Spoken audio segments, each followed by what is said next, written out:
पारू बिटिया जल्दी आओ, देरी हो रही है। आई बाबा, ये लो आपका डिब्बा। अरे वाह, वैसे क्या बनाया आज तुम्हारी माँ ने? अब मुझे नहीं पता, दाल भात है। अब बस मछलियाँ ही पकड़ते मत रह जाना सारा दिन, वक्त पर खाना भी खा लेना। ठीक है, खा लूंगा, तुम मेरी इतनी चिंता मत किया करो। बाबा, आप मुझे कब अपने साथ ले जाओगे? कहाँ? मछली पकड़ने, समंदर में। और तुम क्या करोगी वहाँ? ले चलो ना बाबा। माँ, बोलो ना बाबा को। अरे ले जाओ ना इसे, कितने दिनों से रट लगा रखी है इसने आपके साथ जाने की। अच्छा ऐसी बात है, तो चलो फिर आज तुम्हें अपने साथ लेकर ही चलता हूँ। बाबा सच में आप बहुत अच्छे हो। ये कहानी है गणपत मछुआरे की, जो समंदर के किनारे रहता था। उसकी पत्नी रीमा और उसकी 7 साल की बेटी पारू भी उसके साथ ही रहते थे। गणपत समंदर से मछलियां पकड़ता और फिर उन्हें बेचकर अपने परिवार का पेट पालता था। उस दिन पारू की जिद पर गणपत उसे भी अपने साथ मछलियां पकड़ने ले गया। जैसे ही गणपत की नाव समंदर में आगे बढ़ी तो पारू खुशी से उछल पड़ी। बाबा, कितना मजा आ रहा है ना? ये समंदर की लहरें कितनी बड़ी बड़ी होती हैं। रुको, अभी जब जाल फेंकेंगे ना तब तुम्हें और मजा आएगा। कुछ और दूर जाकर गणपत ने समंदर में अपना जाल फेंका और फिर थोड़ी देर बाद जब उसने जाल वापस खींचा तो उसमें 5-7 मछलियां फंसी थी। ये देखकर पारू बहुत खुश हुई। तभी अचानक कहीं से एक बगुला उड़ता हुआ उसकी नाव पर आया और जिसे देखते ही पारू ने उसे डराने और भगाने की कोशिश की। हश, हट, भाग यहाँ से, भाग। क्या हो गया पारू? देखो ना बाबा, ये तोता हमारी नाव पर बैठा है। हैं? तोता? गणपत ने बगुले को देखा और फिर अपना पेट पकड़कर हंसने लगा। क्या हुआ बाबा? अरे मेरी बच्ची, ये तोता नहीं है, तोते तो हरे रंग के होते हैं। अच्छा, फिर ये क्या है बाबा? बिटिया, ये बगुला है। ये मछलियाँ खाता है और मछलियाँ खाने के लिए ही ये तुम्हारे पास आया है। पर बाबा, आपने कितनी मेहनत से मछलियाँ पकड़ी हैं, तो हम इसे अपनी मछलियाँ क्यों दें? कोई बात नहीं बिटिया, बस एक मछली ही चाहिए इसे। तभी बगुला उड़कर पारू के सिर पर आकर बैठ गया। पारू डरकर चिल्लाने लगी और ये देखकर गणपत हंसते हुए बोला, देखो कितने प्यार से मछली मांग रहा है। एक काम करो, लो इसे ये मछली दे दो। ठीक है बाबा। पारू ने गणपत से मछली ली और बगुले की तरफ बढ़ा दी। बगुले ने मछली को अपनी चोंच में दबाया और उसने पारू को ऐसे देखा जैसे वो उसे शुक्रिया कह रहा हो। उसके बाद वो दूर उड़ गया। इसके बाद गणपत ने फिर से पानी में जाल फेंका, लेकिन इस बार जाल में बस 2 ही मछलियां फंसी। ओहो बाबा, इस बार तो बस 2 मछली फंसी। पहले पता होता तो उस बगुले को मछली नहीं देते हम। बलुगा नहीं पारू, बगुला था वो। और बेटी, एक मछली से क्या फर्क पड़ता है, वो उसी बगुले की किस्मत में लिखी थी तो वो उसे ले गया। और तुम्हें क्या लगता है कि वो उस मछली को अकेला खाएगा क्या? नहीं बिटिया, वो जरूर अपने बच्चों के लिए वो मछली लेकर गया होगा। जैसे मैं मेहनत करता हूँ तुम्हारे लिए, वैसे ही वो भी खाना ढूंढने आया होगा अपने बच्चों के लिए, छोटे छोटे बगुलों के लिए। समझी? बलुगो नहीं बाबा, बगुलों के लिए। पारू की बात सुनकर दोनों जोर जोर से हंसने लगे। थोड़ी देर बाद गणपत अपनी नाव किनारे की तरफ ले आया। उस दिन पारू बहुत खुश थी। पारू के साथ जाने से गणपत को भी अच्छा लगा, क्योंकि पारू अपनी प्यारी प्यारी बातों से गणपत का मन लगाए हुए थी। गणपत अब हर रोज पारू को अपने साथ ले जाता और हर रोज वो बगुला भी मछली पाने के लिए गणपत की नाव पर आकर बैठ जाता। ऐसे ही एक दिन, चलो बाबा, देरी हो रही है।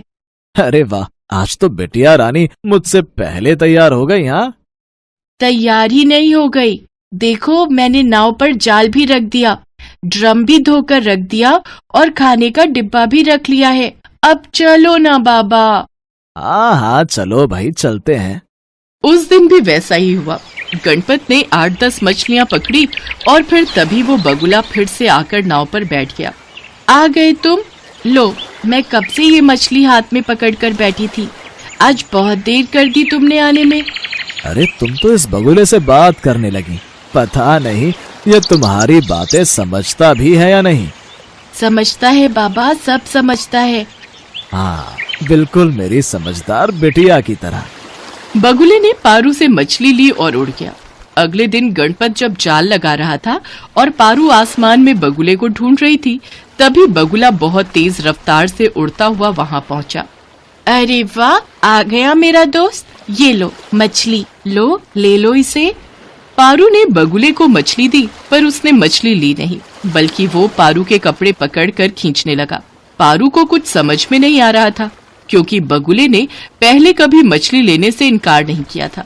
ये देखकर पारू ने तुरंत अपने बाबा को आवाज लगाई, बाबा देखो ना, ये बगुला आज मछली नहीं ले रहा है। पर बगुले तो ऐसा नहीं करते।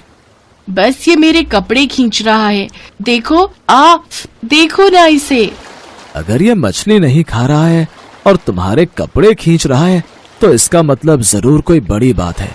शायद ये हमें कहीं ले जाने की कोशिश कर रहा है। गणपत ने जैसे ही बगुले को हाथ में लिया, वो आसमान की तरफ उड़ गया। गणपत ने अपनी नाव से उसका पीछा करना शुरू कर दिया। थोड़ी देर बाद बगुला उसे एक किनारे पर लेकर गया। गणपत ने देखा कि वहाँ किनारे एक पुराना खराब जाल पड़ा है, जो शायद किसी मछुआरे ने फेंका था, और उस जाल में एक बगुली का पैर फंसा हुआ था। बगुली पंख फैलाकर लगातार उस जाल से अलग होने की कोशिश कर रही थी, पर वो उस जाल में और ज्यादा फंसती जा रही थी। बाबा देखो, वहाँ एक बगुला फंसा हुआ है। पारू, वो एक बगुली है और वो जरूर इस बगुले की पत्नी होगी, और उसी को बचाने के लिए वो हमसे मदद मांग रहा है। गणपत ने चाकू से जाल काटा और बगुली को आजाद कर दिया। तभी पारू बोली, देखो बाबा, वहाँ पेड़ के नीचे दो छोटे छोटे बगुले हैं। हाँ, मैंने कहा था ना कि वो जरूर अपने बच्चों के लिए मछलियाँ ले जाता होगा। चलो अब हम चलते हैं, बहुत देर हो गई। शाम हो चुकी थी। गणपत अपने घर की तरफ बढ़ रहा था। बगुली की मदद करके पारू बहुत खुश थी, लेकिन गणपत थोड़ा परेशान था, क्योंकि बगुली की मदद के चक्कर में उस दिन वो एक भी मछली नहीं पकड़ पाया था। वो इसी उधेड़ बुन में था। तभी पारू ने उसे आवाज लगाई, देखो बाबा, बगुला अपने दोस्तों के साथ मछली लेकर आया है। हैं? मछली लेकर आया है? गणपत ने देखा कि आसमान में 10-15 बगुले उड़ रहे थे और सबकी चोंच में मछलियां थी। गणपत के दोस्त बगुले ने अपनी चोंच में दबाई हुई मछली को नाव में रखे ड्रम में डाल दिया, और देखते ही देखते सारे बगुलों ने भी ऐसा ही किया। इसके बाद सारे बगुलों ने पारू को घेर लिया। पारू बगुलों के साथ खेल रही थी और हंसती ही जा रही थी, और ये सब देखकर गणपत की आंखों में आंसू थे। वो बहुत खुश था, क्योंकि उसे एक सच्चा दोस्त जो मिल गया था। महादेव एक गरीब बूढ़ा मछुआरा था। उसके परिवार में उसकी बूढ़ी पत्नी सती के अलावा और कोई नहीं था। आज 3 दिन से सती बुखार से तप रही थी। महादेव के पास इतना पैसा भी नहीं था कि वो उसका इलाज करवा सके। उस दिन वो सुबह जल्दी उठ गया। एक बार उसने सती के सिर पर हाथ रखा। उसे अभी भी बुखार था। उसने अपना मछली पकड़ने वाला जाल और बाल्टी उठाई और नदी पर मछली पकड़ने चल दिया। नदी के किनारे पहुंचकर उसने अपना जाल डाल दिया और मछली के फंसने का इंतजार करने लगा। वहां एक और मछुआरा छगन भी अपनी नाव पर बीच नदी में मछली मार रहा था। महादेव को देखकर छगन बोला, अरे बाबा, किनारे बैठने से बड़ी मछली नहीं मिलेगी। नदी के थोड़ा अंदर आओ तो हो सकता है कि कोई बड़ी मछली फंस जाए। है? नहीं बेटा, ना तो मेरे पास नाव है और ना शरीर में ताकत जो मैं नदी में जाकर मछली पकड़ सकूं। अब सब कुछ भगवान के ऊपर है। उन्होंने चाहा तो मुझे बड़ी मछली जरूर मिलेगी। छगन ताने मारता हुआ बोला, तो फिर बैठे रहो घाट को पकड़ के। भगवान तुम्हारे लिए लाल परी मछली भेजेंगे। लाल परी एक बहुत ही नायाब मछली होती है, जिसकी कीमत लाखों में होती है। ऐसी मछली किसी भाग्यवान को ही मिलती है। एक बार जिसे लाल परी मिल जाती है, उसकी किस्मत ही चमक जाती है। खैर, महादेव ने छगन की बातों पर कोई ध्यान नहीं दिया और काफी देर इंतजार करने के बाद अपना जाल खींचा। उसका जाल भारी लग रहा था। लगता है कोई बड़ी मछली फंसी है। मगर जैसे ही उसने जाल बाहर खींचा, उसका सारा जोश ठंडा पड़ गया। जाल में मछली तो क्या, एक घोंघा भी नहीं फंसा था। उसकी जगह उसमें ढेर सारा कचरा, जैसे प्लास्टिक की बोतलें, सड़े पुराने जूते और चप्पल फंसे थे। ये देखकर छगन जोर से ठहाका लगाकर हंस पड़ा और बोला, अरे वाह बाबा वाह, है बहुत बड़ा खजाना हाथ लग गया है तुम्हारे। इसी तरह रोज खजाना मिलता रहा तो एक दिन तुम जल्दी ही रईस बन जाओगे। महादेव ने फिर उसकी बात पर कोई ध्यान नहीं दिया, बस मन ही मन बोला, हे भगवान, कैसे लोग हैं तुम्हारी दुनिया के। जो नदी हमें पीने को पानी और खाना देती है, उसमें लोग न जाने क्या क्या गंदगी डाल देते हैं। इतना सोचकर उसने फिर से जाल डाला। इस बार उसके जाल में थोड़ी सी छोटी मछलियां फंस गई। लगातार मेहनत करने से महादेव का बूढ़ा शरीर थक गया था, इसलिए जो मछलियां फंसी थीं उन्हें समेटकर महादेव बाजार चल पड़ा। दिन भर महादेव ग्राहकों का इंतजार करता रहा, मगर छोटी मछलियां होने के कारण उससे मछली खरीदने कोई नहीं आया। बाकी के मछुआरे बड़ी बड़ी मछलियां पकड़ कर लाए थे। उनकी सारी मछलियां देखते ही देखते बिक गई। हे भगवान, शाम होने को आई है, अब तो बाजार भी उठने लगा है, एक भी ग्राहक नहीं आया। सोचा था थोड़ा सा पैसा आ जाएगा तो सत्ती के लिए खाना और दवाइयां लेता जाऊंगा। बेचारी बुखार से तड़प रही है। अभी महादेव ये सोच ही रहा था कि वहां एक आदमी आया और उससे बोला, बाबा ये मछलियां कितने की हैं? बेटा ये हैं तो 200 रुपए की, मगर मैं तुम्हें 150 में दे दूंगा। 150 तो महंगा है, मैं तो इनके केवल 100 रुपए दे सकता हूं। वैसे भी बाजार बंद होने वाला है, अब कोई तुम्हारी मछलियां खरीदने से तो रहा, इससे पहले कि ये सब सड़ जाएं, इन्हें तुम मुझे 100 रुपए में दे दो। मरता क्या न करता। आखिर महादेव को 100 रुपयों में उसे सारी मछलियां देनी पड़ी। बाजार भी तब तक उठ चुका था। महादेव ने अपनी दुकान समेटी और वहां से घर चल दिया। अभी वो बाजार से निकल भी नहीं पाया था कि उसके कानों में एक आवाज आई, बाबा इस कंगले की भी सुनते जाना, 3 दिन से कुछ नहीं खाया बाबा, दया करो बाबा, मुझ पर दया करो। महादेव ने मुड़कर देखा, एक अंधा अपाहिज सड़क के किनारे पड़ा कराह रहा था। उसकी दोनों आंखें खराब थी और दोनों पैर भी बेजान थे, जैसे 2 सूखे डंठल हों। महादेव को उस पर दया आ गई। उसने अपनी फटी हुई चादर उस अपाहिज को ओढ़ा दी और पास की एक दुकान से थोड़ा सा खाने का सामान लाकर उस अपाहिज को देता हुआ बोला, लो खा लो। तुमने मुझ अपाहिज पर इतनी दया दिखाई, तुम कौन हो बाबा? महादेव उसे अपने बारे में बताता है। तब अपाहिज अपनी झोली से कुछ दाने निकालकर उसे देते हुए कहता है, तुमने बिना किसी स्वार्थ के एक कंगले की मदद की है बाबा, भगवान तुम्हें इसका फल जरूर देगा। लो ये दाने रख लो, कल जाल डालने से पहले इन दानों को नदी में छिड़क देना। महादेव ने दाने लेकर अपने पास रखे और अपनी फटी चादर उस अपाहिज को अच्छी तरह उड़ाकर वहां से घर चला आया।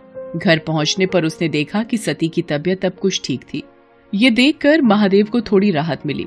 उसने खाना बनाना शुरू किया। उसने अपने लिए थोड़ी सी मछलियां बचा कर रखी थी।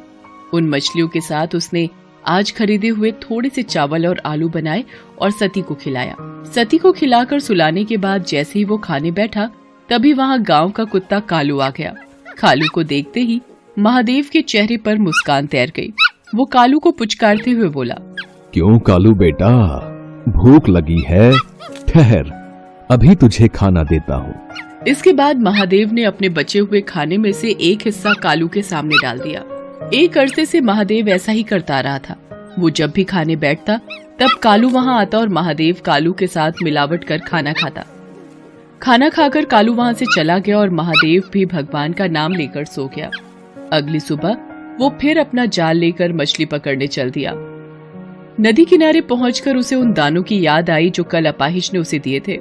उसने उन दानों को नदी में बिखेर दिया और फिर वहां अपना जाल डाल दिया। अभी थोड़ी ही देर हुए थे कि अचानक लगा जैसे जाल में कोई भारी चीज फंसी है।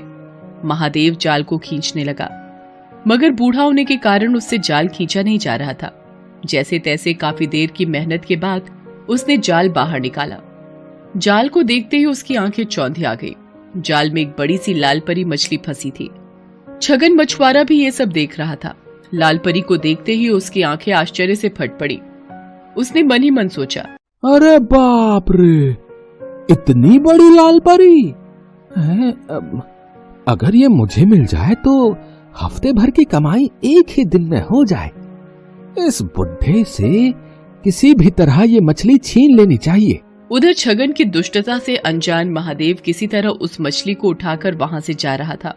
तभी उसे एक तेज धक्का लगा और वो बुरी तरह जमीन पर गिर पड़ा। मछली भी उसके हाथ से छूट गई। उसे छगन ने धक्का दिया था। उसके गिरते ही छगन तेजी से लाल परी को उठाकर भागा। महादेव चिल्लाया, अरे अरे चोर चोर, पकड़ो पकड़ो, वो मेरी मछली लेकर भागा जा रहा है, कोई पकड़ो उसे। मगर वहां कोई भी नहीं था जो महादेव की पुकार सुनता।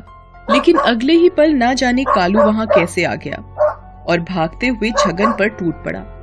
उसने कई जगह छगन को काट खाया। छगन दर्द से चिल्ला उठा। उसका चिल्लाना सुनकर आसपास के रहने वाले लोग वहां भागे आए। इतने सारे लोगों के सामने अपनी पोल खुलने के डर से छगन लाल परी को वहीं छोड़कर भाग गया। तब तक महादेव भी वहां पहुंच गया। लोगों ने उस मछली को महादेव को सौंप दिया। मछली बहुत बड़ी है, इसे काटकर इसका थोड़ा सा हिस्सा मैं अपने लिए भी रख लूं तो भी बाकी हिस्सों की बाजार में अच्छी कीमत मिल जाएगी मुझे। ये सोचकर महादेव मछली को घर लाया और जैसे ही उसने उस मछली को काटा, उसके पेट से नींबू के आकार और सुर्ख लाल रंग का माणिक पत्थर रूबी निकला। माणिक को देखते ही महादेव की आंखें चौंधी आ गई। हे भगवान, इतना बड़ा माणिक पत्थर, इसकी कीमत तो लाखों में होगी। इसे पाकर तो मुझे सारी जिंदगी कोई काम करने की जरूरत नहीं पड़ेगी। ये जरूर उस अपाहिज के दिए हुए दानों का ही कमाल है। इस माणिक का एक हिस्सा उसका भी है। ये सोचकर महादेव उसी जगह पहुंचा जहां उसे वो अपाहिज मिला था। मगर अब वहां कोई नहीं था। वहां बस महादेव की फटी हुई चादर ही पड़ी थी। लोगों से पूछने पर पता चला कि उन्होंने वहां किसी अपाहिज को पहले कभी नहीं देखा है। तो वो कौन था? क्या स्वयं भगवान मेरी मदद को आए थे और मेरे नसीब को चमका दिया? इस घटना के बाद महादेव की जैसे काया ही पलट गई। अब उसके जीवन में किसी चीज की कोई कमी न रही। वो अपनी पत्नी सती और कुत्ते कालू के साथ सुखपूर्वक जीवन बिताने लगा। साथ ही साथ दिल खोलकर दीन दुखियों की मदद भी करने लगा। ना जाने किसी दिन दुखी के भेष में कौन मिल जाए।